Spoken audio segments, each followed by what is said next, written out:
आज हम कुरैशी कास्ट के अबाउट बात करेंगे। हम इस वीडियो में जानेंगे कि कुरैशी कास्ट की एक्चुअल हिस्ट्री क्या है, कहाँ से आए और हमारे मुआशरे में इनकी क्या जगह है। कुरैशी कबीला फ़हर बिन मालिक के एक लक़ब से मंसूब हुआ है। इस लक़ब के मुख्तलिफ अरब रवायात के मुताबिक मुख्तलिफ मायने बनते हैं। पहले मायने के मुताबिक मीठी मेहमान नवाजी करने वाला और दूसरे मायने में समुंदर की सबसे बड़ी और ताकतवर मछली कहा जाता है कुरैश को।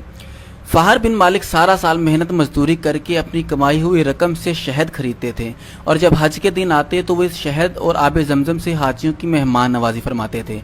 इसलिए दूर दराज से आने वाले हाजियों ने आपकी मेहमान नवाजी को देखते हुए आपको प्यार से कुरैशी पुकारना शुरू कर दिया, जिसके लग़वी मायने शहद और आब जमजम से मेहमान नवाजी करने वाला बनता है। इस तरह इनके इस काम में इनके बेटे भी इनकी मदद करने लग गए। एक और रवायत के मुताबिक एक वक्त ऐसा आया कि एक ग्रुप ने इनसे जंग करने आए, तो उस टाइम अहले मक्का का कोई सरदार ना था, तो वहाँ के लोगों ने मशवरा किया। करने के बाद यह तय पाया कि हज़रत फ़हर बिन मालिक को सरदार बनाया जाए, क्योंकि उन्होंने सारी ज़िंदगी हाजियों की खिदमत ही की है, इसलिए अरब के दूसरे कबाइल इनकी मदद को ज़रूर आएंगे।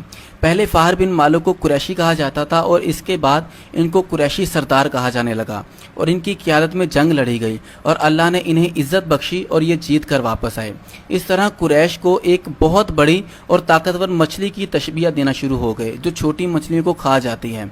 तो कुछ लोग कहते हैं कि हज़रत फ़हर बिन मालिक की जुर्रत और शुजाअत और उनकी जंग की जीतने की वजह से इनको कुरैशी का लक़ब दिया गया। तो जैसे भी फ़हर बिन को लक़ब मिला, नतीजे में हज़रत फ़हर बिन मालिक की औलाद कुरैशी कहलाई।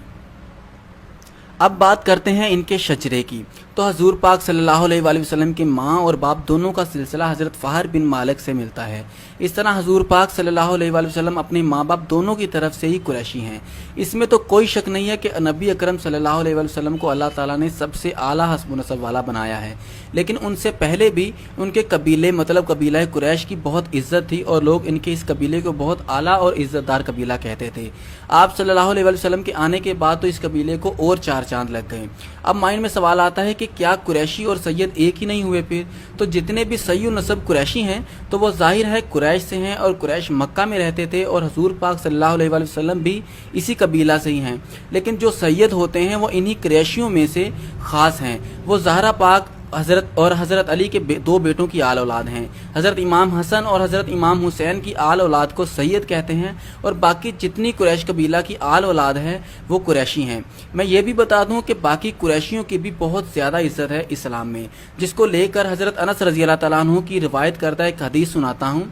हज़रत अनस रज़ी अल्लाह तआला अन्हु से रिवायत है कि कुरैश से मोहब्बत रखना ईमान है और इनसे बुग़्ज़ रखना कुफ़र। तो इस बात से आपको अंदाज़ा हो गया होगा कि कुरैशी ख़ानदान या कुरैशी कबीला की क्या जगह है या क्या अहमियत है हमारे इस्लाम में। इस तरह हज़रत अली के बाकी बेटों की भी आल औलाद कुरैशी ही है। हज़रत अब्बास, हज़रत अकील, आले जाफ़र, आले हमज़ा सब कुरैशी हैं।